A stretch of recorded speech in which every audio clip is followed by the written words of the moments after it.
What's up guys, it's Nathan from High Level Performance, and in this video I'm going to take you through the bear crawl and some variations of the bear crawl that we can use.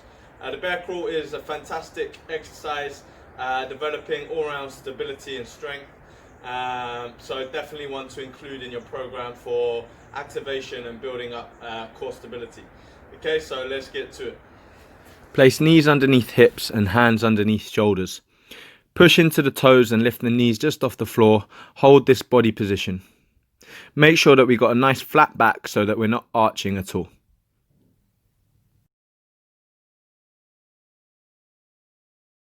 In the bear crawl position, move the hand and leg contralaterally, so right leg will move and left arm. Keep the spine nice and neutral, and we want to try and minimize the hip movement left to right. So we're trying to keep the hips all the way through to the neck nice and straight. Move the hands and legs contralaterally, so when the hand comes in, the opposite leg is going to move away. Again, we want to try and keep the knees just off the floor, and we want to try to make sure we're not moving the spine too much. As you can see, small movements, one hand moves and the opposite leg moves.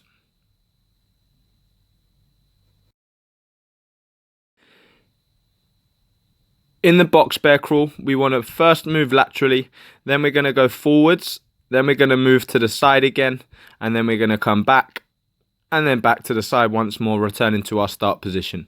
Once you've gone one way around the box, then you're going to reverse and go back the other way.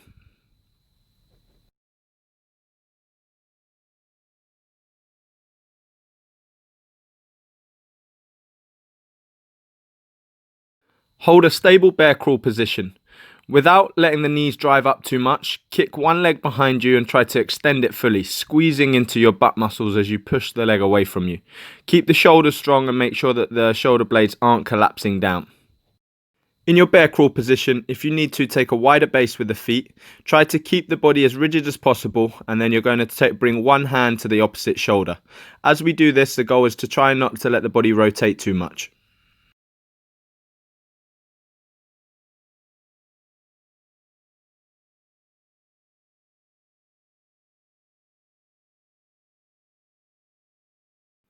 Get a stable bear crawl position. From here, if you need to, widen the base with the feet. Imagine you've got a dumbbell in one arm. With that arm, you want to try and drive the elbow backwards towards the hips. Make sure that you squeeze your shoulder blades together so that you can feel the back muscles working as you lift. Again, try to make sure the hips aren't rotating and we're keeping the rest of the body nice and stable. Get into your bear crawl position with knees just off the floor. With a nice stable grip with the hands, you're going to try and raise one shoulder up at a time. Try to elevate it and get it as high as you can, but try to not let the rest of the body rotate too much.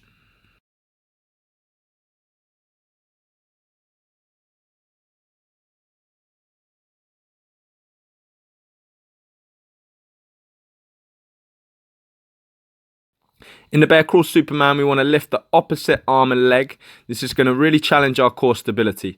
We want to pause and hold that position before going again. So knees start just off, extend one arm out of way, and then extend the opposite leg away from us. In this position, once you get there, you can isometric hold. So try and squeeze and maintain stability. Start in your bear crawl position. From this position, we want to kick the leg through. So from here, I'm going to take my left leg and kick it through to the left side, coming onto the left side arm. I want to stay strong on the shoulder so I don't hurt my wrist position. Try to kick sideways. We're not kicking too far behind us.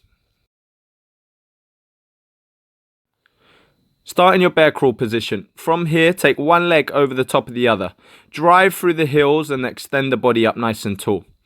As the heel comes up and over, we want to make sure our toes are facing straight, heels in contact with the ground, and we want to try and drive up through the hips. So as you can see here, once I'm over, toes straight, push the hips up, stay strong in the shoulder that's on the floor, and extend the body tall.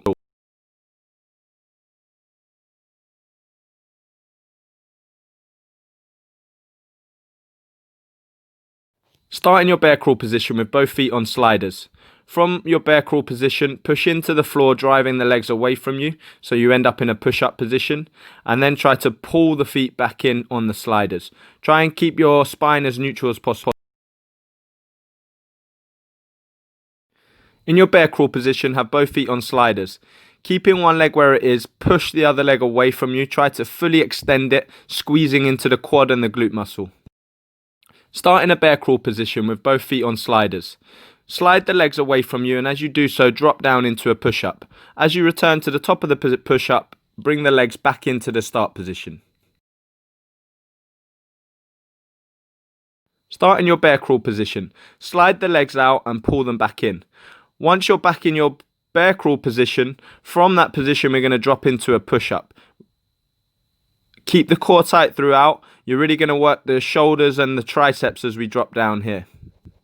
Start in your bear crawl position, but this time we want to have a resistance band around both wrists and at the end of the feet. This is just going to make the exercise a little bit more challenging as we got that resistance pulling away from us. Make sure that you keep your shoulders strong throughout.